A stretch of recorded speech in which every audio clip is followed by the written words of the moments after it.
سلیمان علیہ السلام نبی اور بادشاہ۔ وہ نبی اور بادشاہ حضرت داؤد علیہ السلام کے فرزند تھے۔ اس طرح وہ خود نبی تھے اور نبی کے فرزند تھے، نیز خود بادشاہ اور ان کے والد بھی بادشاہ تھے، جنہوں نے تاریخ کی سب سے عظیم الشان مملکت کی بنیاد رکھی اور اسے حق، انصاف اور سلامتی جیسے انسانی اصولوں پر قائم کیا۔ اللہ عز و جل نے جو عجیب چیزیں حضرت سلیمان علیہ السلام کے قابو میں دی تھیں، ان میں سے ایک ہوا بھی تھی۔ حضرت سلیمان علیہ السلام ہوا کو حکم دیتے تو وہ انہیں ان کی خواہش کے مطابق اٹھا لے جاتی۔ اس طرح حضرت سلیمان علیہ السلام ذرا سے وقت میں دور دراز کے ملکوں کا سفر کراتے۔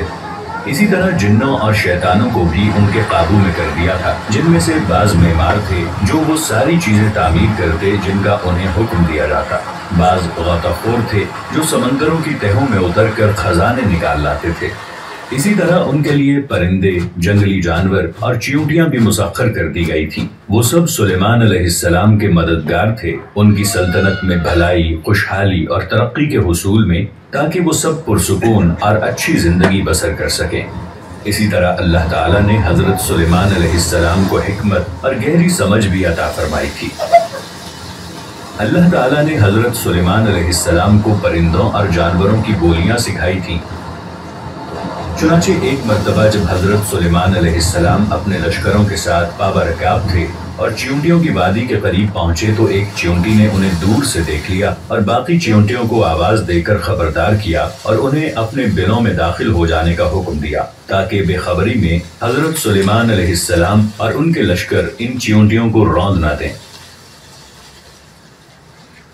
حضرت سلیمان علیہ السلام نے جب چیونٹیوں کی بات سنی اور سمجھ لی تو وہ مسکرا اٹھے۔ جس طرح اللہ تعالیٰ نے حضرت سلیمان علیہ السلام کے لیے ہر چیز، خواہ وہ انسان ہوں، جن ہوں، پرندے ہوں یا ہوا ہو، مسخر کر دی تھی، اسی طرح حضرت سلیمان علیہ السلام نے اس پوری بادشاہت کو روئے زمین کی آباد کاری اور انسانوں کی ہدایت کے لیے مسخر کر رکھا تھا۔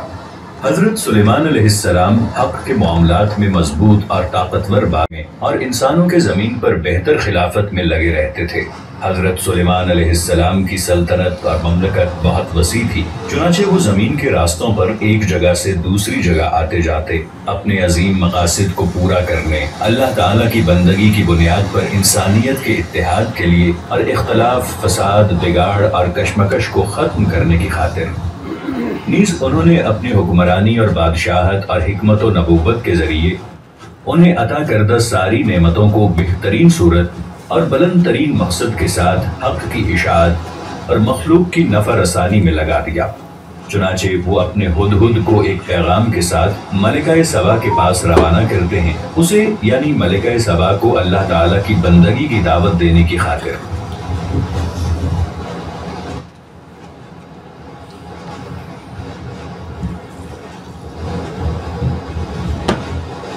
چنانچہ ملکہ سبا بلقیس اس عظیم الشان بادشاہ سے ملاقات کے لیے آتی ہے اور ان کے محل میں داخل ہوتی ہے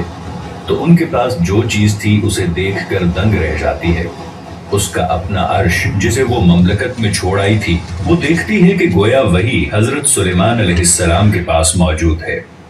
اور حضرت سلیمان علیہ السلام جب اس سے اللہ تعالیٰ کے بارے میں گفتگو کرتے ہیں اور یہ کہ وہی معبود برحق ہے، تو بلقیس حضرت سلیمان علیہ السلام کے ساتھ اللہ رب العالمین کی اطاعت میں داخل ہو جاتی ہے اور اللہ تعالیٰ کا بے پایاں شکر ادا فرمایا ان نعمتوں پر جن کے بارے میں حضرت سلیمان علیہ السلام جانتے تھے کہ انہیں انسانیت کی خدمت، روئے زمین کی آباد کاری، امن و سلامتی کے حصول اور اللہ رب العزت کی فرما برداری کی خاطر کیسے استعمال کیا جانا چاہیے۔